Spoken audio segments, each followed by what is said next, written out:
Michou, figure de la nuit parisienne, est mort. De son vrai nom Michel-Georges Alfred Cathy, il avait créé son cabaret à Montmartre en 1956. Avec son spectacle de travesti, son établissement est devenu, au fil des années, un haut lieu des nuits parisiennes.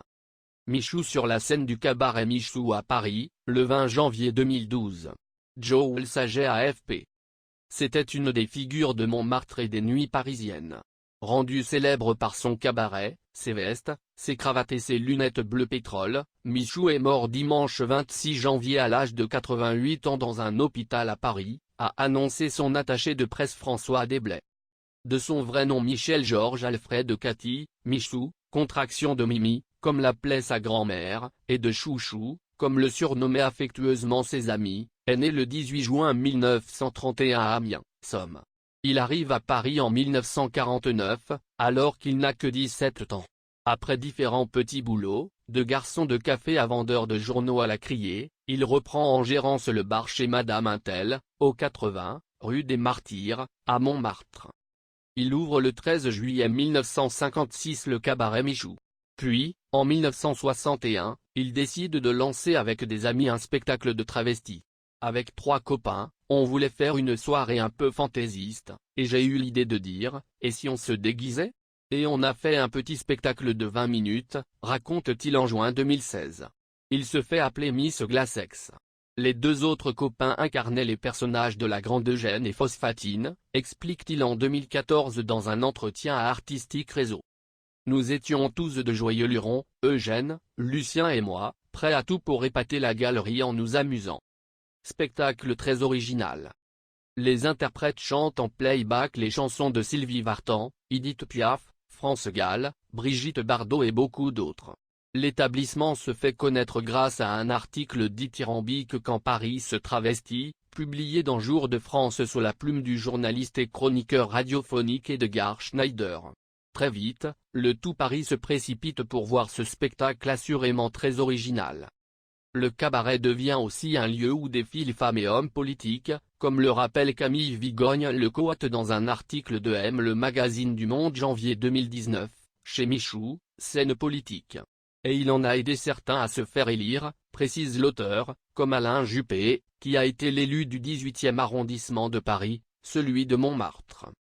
Article réservé à nos abonnés. Lire aussi Michou, un monument parisien. Dans ce cabaret, il chante également ses compositions ou celles d'autres comme Plus jolie qu'une fleur, 1974, Faux folle en 1978, L'homme à femme, également en 1978, ou encore signé Michou en 2005. Au cinéma, il chante devant un Lino Ventura Médusé dans La bonne année, de Claude Lelouch, 1973, mais refuse le rôle de Mercedes dans La cage aux folles, 1978. Pour ses 70 ans, il sort un disque, Michou, c'est qui? Une chanson biographie. Cet homme haut en couleur a choisi la sienne, le bleu, qui habille sa garde-robe, ses peluches fétiches et décore son appartement de 150 mètres carrés avec vue sur le Sacré-Cœur. Il affiche clairement son homosexualité et vivait depuis près de 20 ans avec Erwan Toularastel. Le champagne. Au fil des années, le spectacle incorpore de nouvelles imitations. Dans le dernier, les 12 Michettes comme on les appelle, imitent avec une grande justesse Nolwenn Leroy, Céline Dion, Vanessa Paradis, Patricia Cass et Dalida. Michou aux côtés des acteurs Jean-Paul Belmondo, D, et Alain Delon, G, le 20 juin 2016 à Paris, à l'occasion de la célébration du 85e anniversaire de Michou et du 60e anniversaire de son cabaret. Joël Saget AFP. Dans son autobiographie Michou, Prince bleu de Montmartre, Le Cherche Midi, 2017, il revient sur sa vie. Né le 18 juin 1931, indique-t-il, j'ai devancé l'appel du général de Gaulle, ce qui m'a longtemps valu le surnom de Belle du 18 juin. Le secret de sa réussite? Mon savoir-faire appris sur le tas, ma persévérance et une once de talent. Et sans doute aussi ce qu'il appelle sa fontaine de jouvence, 2 bouteilles et demie de champagne bu chaque jour, selon son propre aveu. Il affirme aussi sa volonté que cette maison, son cabaret, disparaisse avec lui.